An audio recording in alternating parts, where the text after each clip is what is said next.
এই একটা মাত্র ভর্তা দিয়ে 2 প্লেট ভাত খেয়ে ফেলা কোনো ব্যাপারই না। এই ভর্তাটা এতটাই মজার একটা ভর্তা যে মনে হয় জানি খাইতেই থাকি এরকম লাগে।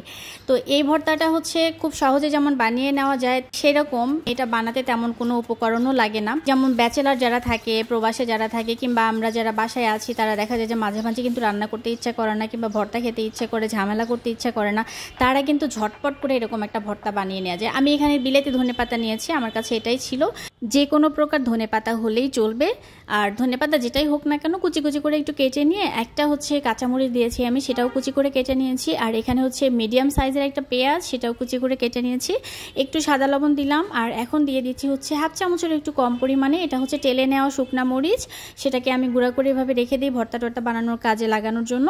তারপরে হচ্ছে সব কিছু একদম হাত দিয়ে চটকে আমি মেখে নিব, একদম যেন একটার সাথে আরেকটা মানে আলাদা হয়ে না থাকে, সবগুলো যেন চিপকায় থাকে আর কি। তো তারপরে হচ্ছে এখানে আমি আরেকটু সরিষার তেল দিয়ে নিচ্ছি। সরিষার তেল দিয়ে এটাকে আরও ভালো করে একদম মাখো করে নিচ্ছি।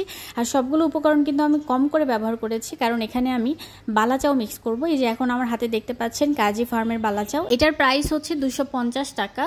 আর এটাতে মোটামুটি 125 গ্রামের মতো বালাচাও থাকে। এটা হচ্ছে চিংড়ি মাছের বালাচাও।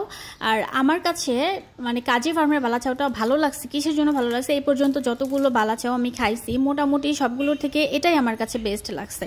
মানে এ পর্যন্ত আমার খাওয়াগুলো থেকে আমি কম্পেয়ার করে এটা বললাম, কারণ এ পর্যন্ত যেগুলো খাইছি সেগুলোর মধ্যে হয়তো কোনোটার মধ্যে বালু ভাব ছিল, কিংবা কোনোটার মধ্যে একটা মানে কেমন জানি একটা গন্ধ ছিল। তো এটার মধ্যে আমার কাছে সব কিছু পারফেক্ট লাগছে। হয়তো বা এর থেকে আরও ভালো কিছু থাকতে পারে যেটা কিনা আমার ট্রাই করা হয় নাই। তো যাই হোক, আমি এর মধ্যে পরিমাণ মতো একটু বালাচাও দিলাম, মানে আমি একা খাবো সে একা পরিমাণে ভর্তা বানাচ্ছি। তো এরপর হচ্ছে বালাচাওটা দিয়ে এটাকে ভালো করে মিক্স করে আমি ভর্তাটা বানিয়ে নিলাম। অনেক সময় দেখা যায় যে না, অনেক ব্র্যান্ডের বালাচাও একটু কেমন জানি নেতিয়ে যায়, মানে একটু ড্যাম থাকে। তো এই বালাচাওটা একদমই ক্রিস্পি ছিল, যে কারণে আমাকে আর আলাদা করে ভেজে নিতে হয় নাই। তো আমি হচ্ছে ভর্তাটা বানিয়ে নেওয়ার পর প্লেটে ভাত নিয়ে পুরো ভর্তাটাই নিয়ে নিছি। মানে এতই গরম পড়ছে যে রান্নাঘরে যাইতে ইচ্ছা করে না ভাই, কি যে একটা অবস্থা। মানে মনে হয় জানি ফাঁকিবাজি করে কিছু একটা দিয়ে চালাই দিতে পারলে বাইচা যায়।